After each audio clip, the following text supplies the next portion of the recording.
नमस्कार आपसे, मेरा नाम है अशोक यादव एडवोकेट और मैं आप सभी के लिए लीगल एडवाइस वीडियोस अपलोड करता हूं, जो कि आप सब लोग लाइक करते हैं, पसंद करते हैं, शेयर करते हैं और सब्सक्राइब भी करते हैं। अब तक नहीं किया है तुरंत करिएगा और दूसरे लोगों तक भी इस जानकारी को जरूर शेयर करिएगा।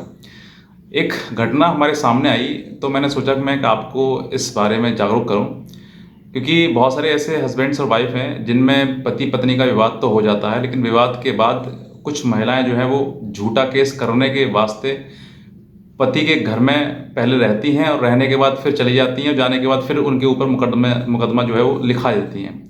ऐसा ही कई बार हुआ था, तो वह ऐसी ही घटना मेरे सामने आई तो मैंने आपको सोचा कि मैं आपको उन लोगों के लिए बताऊं, क्योंकि कहीं ना कहीं इस चीज़ का दुरुपयोग करना, कानून का दुरुपयोग करना, इस तरह की चीज़ें सामने आती चली आ रही हैं।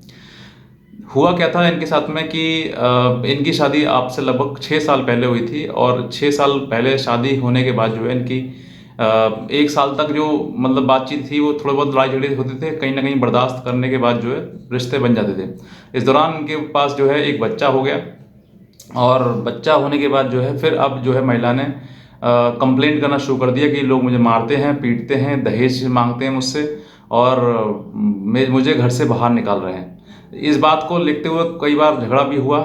पुलिस आई घर पर और थाने गए, दोनों पति पत्नी, वहाँ पर अपनी बात कही गई। लेकिन बाद में जब बात पता लगी तो बाद में ये था कि दोनों के बीच में जो बातचीत है वो बन नहीं पा रही है। महिला जो अपनी चलाती है घर में और पति जो अपनी बात कहता है कि भाई तुम घर में रहती हो, घर में घर का काम संभालो, घर के जो बुजुर्ग हैं उनको थोड़ा देखभाल करो और अपने अपनी भी देखभाल करो।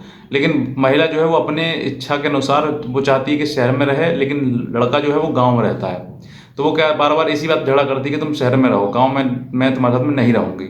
अब ये बात नहीं मानी जाती है तो इसके पीछे ये आरोप लगाया जाता है कि मुझसे मारपीट करते हैं, दहेज मांगते हैं, इसलिए मैं इनके साथ में नहीं रहना चाहती हूँ। अब ये इतना कह के जो है वो थाने से अपने घर चली गई, मायके चली गई और वहाँ पर जो है इस कंप्लेंट को दे गई। इसके बाद जो है इनके ऊपर मुकदमा लिख गया दहेज का कि भाई ये मारते पीटते हैं, इस वजह से। अब पता लगा बाद में कि दहेज का मुकदमा लिख गया। लिखने के बाद जो पति और पति के परिवार सब परेशान हो गए, जमानत के लिए भाग रहे, घर छोड़ के भाग रहे हो कि पुलिस उनके पीछे लग रही थी। अब इसके बाद जो है पत्नी को लगा कि भाई कुछ समय बाद, साल 6 महीने बाद जो है ये इस परिस्थिति जो है, जो क्योंकि परेशानी आती, आपत्ति आती है आदमी के ऊपर, तो वो जो विपत्ति जो होती है वो कुछ समय के लिए होती है, फिर उसका ठीक ठाक हो जाता है। फिर 6-7 महीने बाद उन्होंने सब जमानत करा ली, केस लड़ना शुरू कर दिया। अब पत्नी को लगा कि ये फिर आराम से रह रहे हैं तो अब इनके घर फिर जाते हैं। तो वो महिला जो है फिर घर में घुस आई और घर में घुसाने के बाद जो है इन्होंने काफ़ी रोकने का विरोध किया, प्रयास किया, लेकिन वो नहीं मानी। उन्होंने जो लड़की पति पक्ष जो है उसको फ़ोन किया 100 नंबर पर, दोनों को फिर पति पत्नी को दोनों बाहर वहाँ पर ले गए और दोनों में लड़ाई झगड़ा हो रहा था। इस वजह से जो है पुलिस ने कार्रवाई कर दी 151 की पति के विरुद्ध। अब पति के विरुद्ध 151 कार्रवाई कर दी तो पति को चालान कर दिया, चालान करके मजिस्ट्रेट के सामने पेश किया गया और वहाँ पर उसको उसने जमानत ली। ये प्रक्रिया जो है कई बार, मतलब बता रहा था कि तीसरी बार जो है अब की बार है, तीन तीन बार उसने प्रयास किया है। इस दौरान 151 के 3 उस पर केस हो गए। 6 महीने का मतलब समय होता है, 6 महीने तक केस चलता है 151 का, 151 CRPC के तहत। और उसके बाद जो है 3 बार हुआ तो बार बार इस चीज़ चलना, एक 498 का मुकदमा पहले से होना। इन सब चीज़ को देखते हुए, महिला का रवैया देखते हुए पति ने जो है वो तलाक का केस डाल दिया। अब तलाक का केस फाइल कर दिया है क्योंकि 151 के 3 बार चालान हुए उसके पति के, इतना मतलब वो कर रहा व्यक्ति, तो इस चीज़ को देखते हुए उसने तीनों की सर्टिफिकेट कॉपी लेकर तलाक का केस डाल दिया और 498 का जो उसने मुकदमा किया था उसी तलाक का केस डाल दिया। जैसी तलाक का केस डाला वैसी पत्नी और फिर भिन्न आ गई और अब सोच रही है कि अब मुझे कैसे करना है, इसको किस तरीके से मुझे सबक सिखाना, जेल भेजना है, इस तरह की चीज़ें। अब वो पत्नी घर में फिर घुसने का प्रयास कर रही थी तो उसने अब चौथी बार जो है आकर इस तरह की चीज़ कहा कि उसने 100 नंबर फ़ोन किया कि मैं अब जो है मैंने तलाक का केस डाल दिया, जब तक ये तलाक का केस चलेगा जब तब तक मैं इसको घर में नहीं रख सकता हूँ। अब चाहे आप मुझे जेल भेज दीजिए, चाहे मुझे जो करना है वो कर दीजिए। इस बात को देखते हुए पुलिस ने देखा कि हाँ इनका तलाक का केस चल रहा है, तो उसने उस महिला को पुलिस ने ये कहा कि तुम अपने घर जाओ और तलाक का केस जो चल रहा है उसको केस को कोर्ट में जाकर लड़िए। आप यहाँ आप नहीं लड़ोगे, यहाँ लड़ोगे तो मैं आपके खिलाफ भी कार्रवाई कर दूंगा। तो पुलिस ने इस तरीके से समझाया, तब जाकर महिला मानी और मानने के बाद फिर वो अपने घर गई। लेकिन अब तक जो है वो कई बार अब तक ऐसा प्रयास होता रहा कि उनके ऊपर हर बार आती और कोई ना कोई मुकदमा उनके ऊपर लिखवा जाती, और चाहे वो 151 का हो चाहे वो 498 का हो। तो ये प्रयास मतलब हर बार बार बार पत्नी घर में आ रही है, ऐसा किसी के भी साथ में हो सकता है और वो रहना का उद्देश्य उसका है नहीं, उसका उद्देश्य यही है कि इनको परेशानी हो, विपत्ति आए इन पे, जितना भी हो सकता है टॉर्चर वो उतना टॉर्चर कर सकती है। तो इस दौरान अगर ऐसा किसी के साथ भी हो रहा है, आप भी, मैं भी, कोई भी आप में से वो व्यक्ति हो सकता है, अगर ऐसा आपके सामने प्रयास किया जा रहा है कि वो घर पे आ तो रही है लेकिन रहने के लिए नहीं आ रही है, बल्कि एक मुकदमा नया हमारे ऊपर दर्ज कराने के लिए हमारे ऊपर आ रही है, साथ में आ रही है, क्योंकि वो ये दर्शाती है महिला कि मैं इनके साथ रहना चाहती हूँ। तो इस वजह से थाने वाले सब, कोर्ट वाले, पुलिस जो भी इतना भी, वो सोचते हैं अरे चलो ठीक है घर बस जाएगा। लेकिन उस घर बसाने के पीछे उद्देश्य क्या होता है, घर जाओ और मुकदमा लिखवाओ, क्योंकि जब पीड़ित होंगे, प्रताड़ित होंगे तो खुद मनमानी अपनी होगी, जैसे हम कहेंगे वैसे घर चलेगा।